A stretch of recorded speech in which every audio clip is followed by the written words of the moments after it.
Today we're speaking to Suzanne Bell, who's the dramaturg at the Royal Exchange Theatre in Manchester. Suzanne has read writer development programmes in theatres across the UK and abroad, and she has over 20 years experience as a dramaturg. Hi Suzanne, thanks for talking to us today. We're really excited. Thank you so much for asking me to do this. How did I get into theatre? So I did a lot of kind of drama at school, and went to see shows every so often in London, which included also sort of playing truant to go and see work in London. And then I was due to read law and had a massive sort of panic attack that I didn't want to do that, and I had to sort of follow my path for myself and not for my parents, and took a year out and then went to study in a course that doesn't exist anymore at Central School of Speech and Drama. I directed quite a lot, and also like in the student environment in the first year, I sort of directed and acted and invested as much as I could of my student loans into producing work on the Fringe in London, so at the Fimbra and the White Bear and various venues across London. And at that point, all the work that I was doing and directing was new writing, and it was just sort of bits that friends of mine, fellow students, were writing. And we did like new festivals and new work festivals and kind of scratch nights, and basically like blagged that we would get more people in the bar if we did a show, and then just begged, stole and borrowed everything we could and tried to make us, you know, kind of it as entertaining as possible. Joined the Young People's Theatre at the Royal Court when it was in Notting Hill, and basically made a nuisance of myself and refused to leave until they sort of said, oh, do you want to help out with this, or do you want to watch this, or do you want to do this workshop, or do you want to, and basically just helped and did whatever anyone needed. And then I was really fortunate enough to be awarded an Arts Council traineeship at the Royal Exchange in Manchester, to train for a year and a half as a director. And through that time, I was assisting various different directors on a range of shows. And I also set up a young writers group and did a festival of new Spanish work, and was involved in festivals of Canadian work and German work and kind of international work with another director who's now a TV producer, George Ormond. And my interest shifted away from directing and more towards the process of working and supporting the development of playwrights, and sort of working on the development of new plays, and supporting the journey of a playwright, and reflecting back on kind of what the process is of developing a piece of work, and supporting that. So I didn't call it dramaturgy at the time, but that was sort of what I was doing. And then I worked freelance and read for anywhere and everywhere that I possibly could. So Soho, commercial West End producers, I read for them, TV and film companies, the Royal Court, the National, read for various different kind of range of companies, the Bush. I also, alongside a playwright, Nicola Baldwin, I supported the running of the Royal Court Young Writers Programme for 2 years. And then we also sort of worked for the Lawn Tennis Association, and to pay the rent kind of temped in various different jobs to pay the rent. So I was basically kind of working 7 days a week, 15 to 16 hours, like 17 hours a day. And, you know, because I was in my 20s without dependence, you know, I was sort of able to do that and able to kind of sustain that kind of level of commitment And then at the time, the Liverpool Everyman and Playhouse advertised for a literary manager, and I was fortunate enough to be offered the position. So then I moved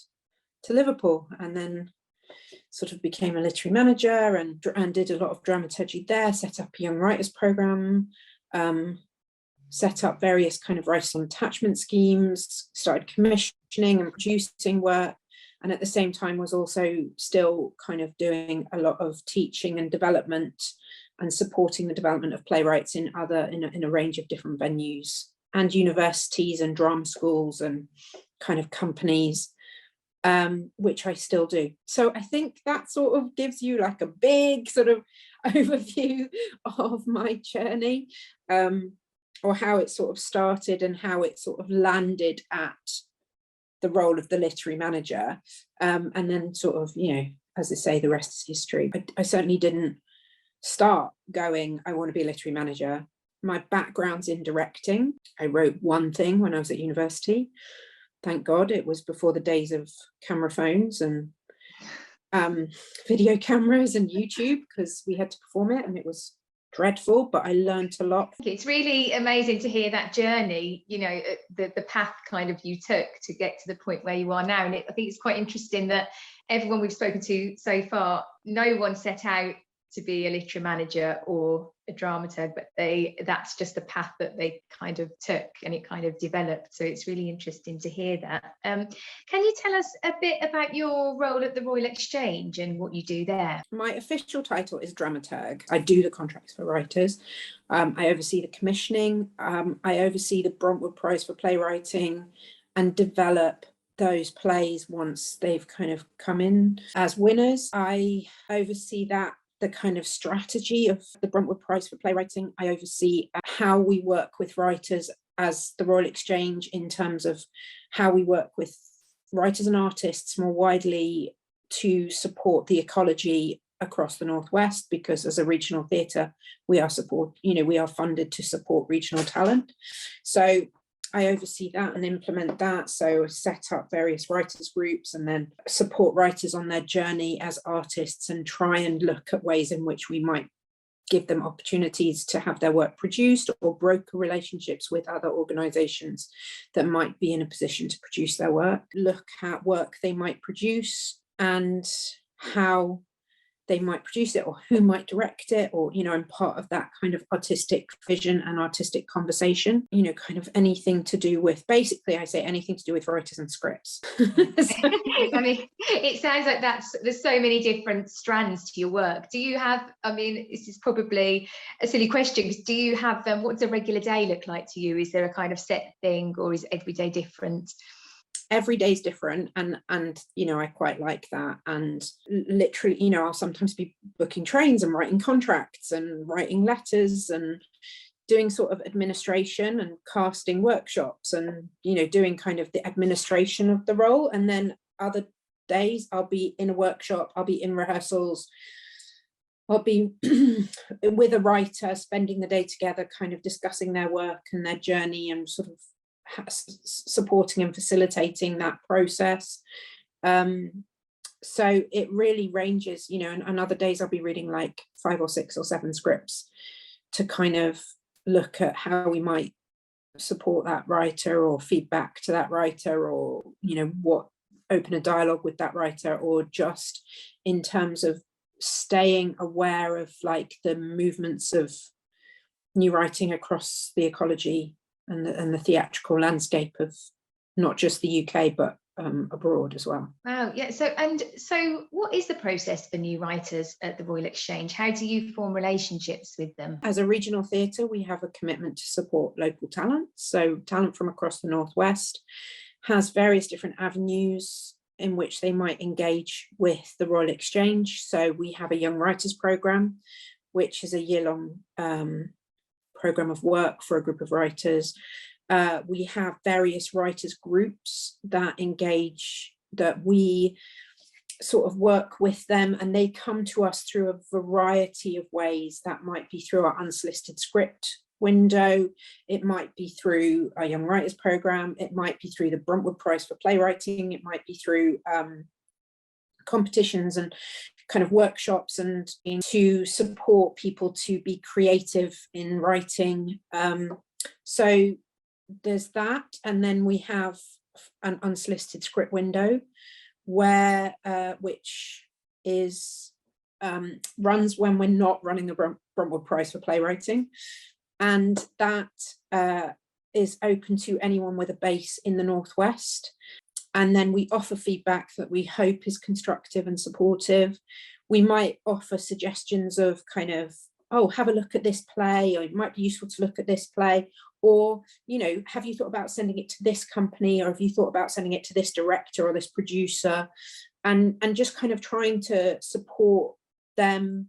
Even if we're not able to take it further, we're trying to support them on their journey. And as I said, you know, that's open to writers with a base in the Northwest.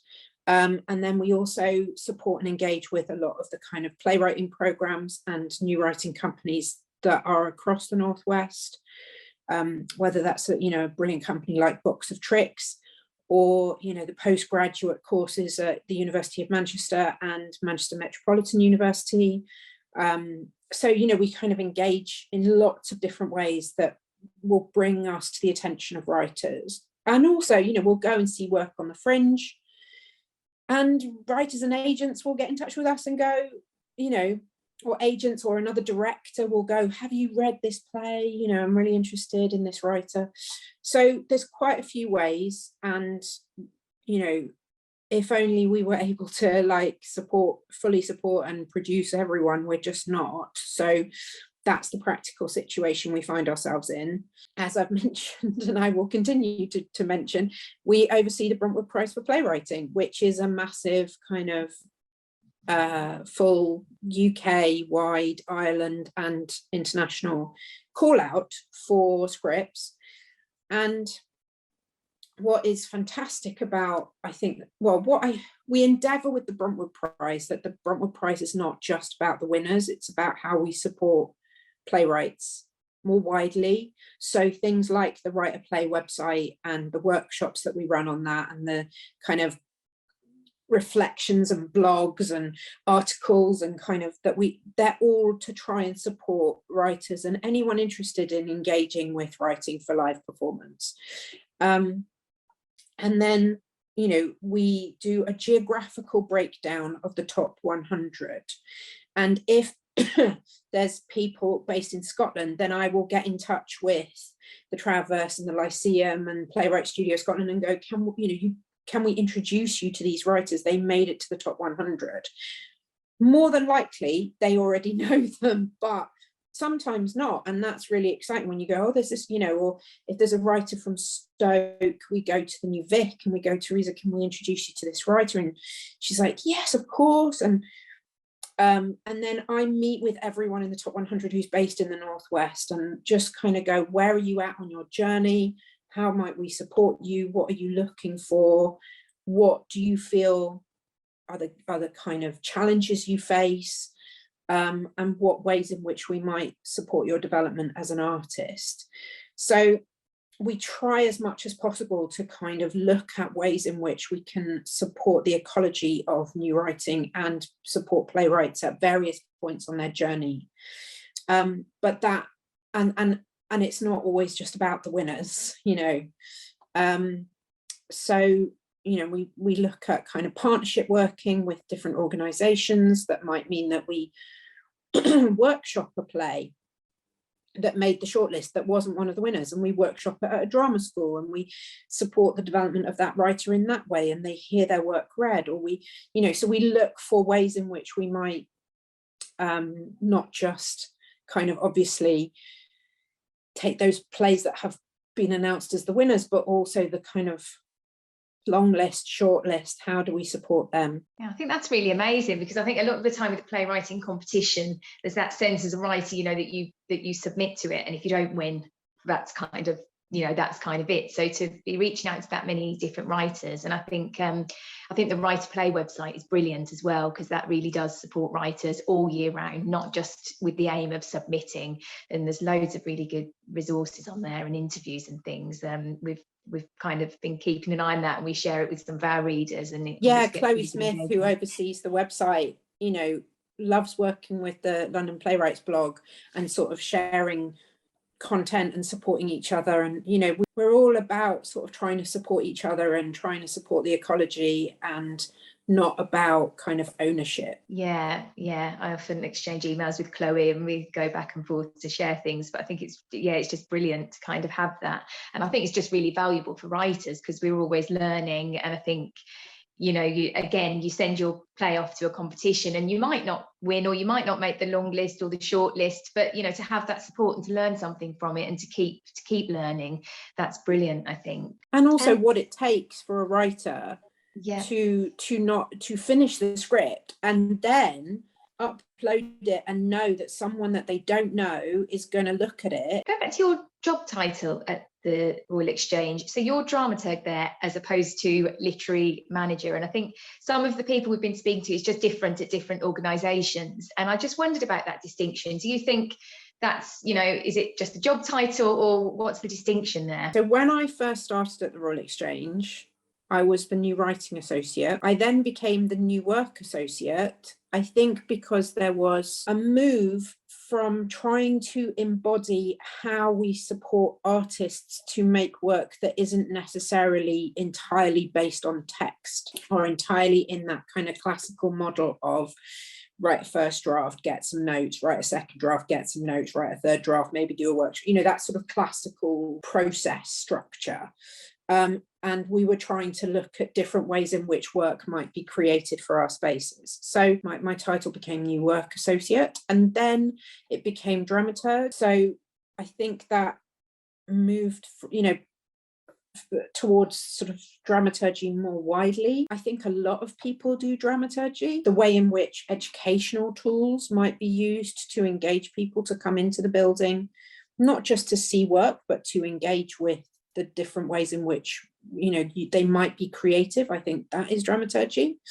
And I might sometimes be brought into those conversations and sometimes not. And that's fine, because those people are experts in their role.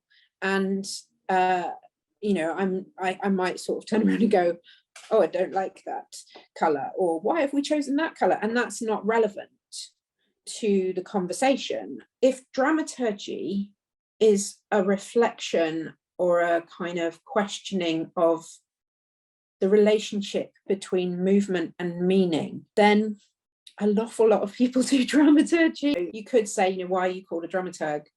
I suppose that is sort of the main focus of the conversations that I have with artists, but I certainly don't feel like I'm some sort of exclusive expert on like all aspects of dramaturgy. I'm really not. But what I tend to do is kind of ask questions of anything and everything that I possibly can. And I try to ask the right questions. And I suppose that in a way is, for me, I believe, at the heart of dramaturgy. That's really interesting to talk about process. And I think, you know, what you've described, when I think of the word, I mean, literary, and it's a literary manager, you do tend to picture somebody, you know, in a more office-based reading role. And obviously your role is quite often reading, I imagine, but there's just so much more to that in terms of asking those questions and working with writers who are, you know, at different stages in their journey and have different processes as well. So that's really interesting. And I think that's a really good point that you make, that a play is not a piece of literature. Yeah. It exists to exist live in the space, and it is more akin to, I think, a piece of music, because of the rhythm and the pattern and the movement and the meaning. And I suppose that's where I come to a piece of work, is looking at the rhythm. But also what I would stress is that the questions and the processes are never the same with any writer, and are never the same. You know, you might have the same writer but working on a different play, and again, that process will be different. So what makes a script stand out for you when you read it for the first time? It has to exist live in front of a live audience. And I think a piece of work that can only exist in a theatrical space, that that holds an audience and demands the audience to be active, not in a kind of literal way, but in an imaginative, emotional, rhythmic way, is, I think, what makes me really excited. On a really personal note, I love theatrical challenges. So I get really excited by like the opening of Claire Barron's Dance Nation, where, you know, this kind of troupe of girls come on and then it just goes, oh God. And then, you know, there's a stage direction of like, there's a girl lying in the center of the stage, her femur is sticking out of her leg. And you just go like, great, I know, like that kind of confidence and boldness, or, you know, the kind of formal flair of, you know, Debbie Tucker Green's work. It makes you think and it makes you feel and it makes you cry. A real sense of emotional truth in the heart of the work. And that it's not cynical and it's not showing how clever someone is or how much they know, but it's about what they don't know and what they're struggling to work out and sort of trying to find. Because then I feel like they need the audience. They're not just going, okay, listen to what I have to say. They need the audience to go on that experience with them. And then I feel like it's sort of an excitingly theatrical proposition. I think there's a lot in there for, you know, for writers to kind of take away, that, you know, to think about their work in terms of live performance, exactly what you just said, needing the audience. I think that's really interesting point to make. And who are you writing for? Yeah. How are you transforming them? Why do they need to see this piece of work? Why do they need to exist in the same space as this piece of work? And why do you have to write it now? I think, you know, we've, as a society, we've been through an existential crisis. So writing has to really matter. Art really matters. And theatre is the, you know, such a unique space where you put your phone away, you put all your devices away, and you sit in a space and you can hold a space of, you know, 50 people, 10 people, 100 people, in many different ideas and imaginative flourishes. But they have to be there. You demand that they're there and you never forget that they're there. Really, really interesting. Yeah. And so do you have any advice for any writers wanting to work with the Royal Exchange or to approach you? Why do you want to work with the Royal Exchange? I suppose that's that is a genuine question. The Bruntwood Prize is obviously a big avenue for us for work. And, you know, while I'd love to be able to kind of fling my doors open and go, everyone, come in, we do have a commitment to writers and artists based in the Northwest. So, you know, if you are based in the Northwest or from the Northwest, do make yourselves known to myself and, you know, people here, because there is a commitment to that. You know, we also have to look at the practical situation in which we find ourselves.